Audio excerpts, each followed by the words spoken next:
Mga ka-Mr. Pads, ito ang common car issues at mabilis na solusyon. Problema, mahina ang hatak. Solusyon? I-check ang air filter. Pag sobrang dumi, palit agad. Pag makapalang usok sa tambutso, pwedeng bad fuel, baradong injector, o kulang sa maintenance.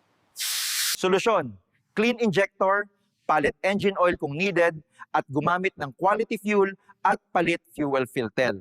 Solusyon, check dipstick, dagdag oil, at sundin ang tamang oil change interval.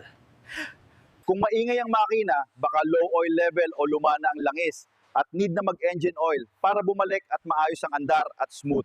Pag may vibration, pwedeng wheel alignment, imbalance, o sira ang engine mount or transmission support.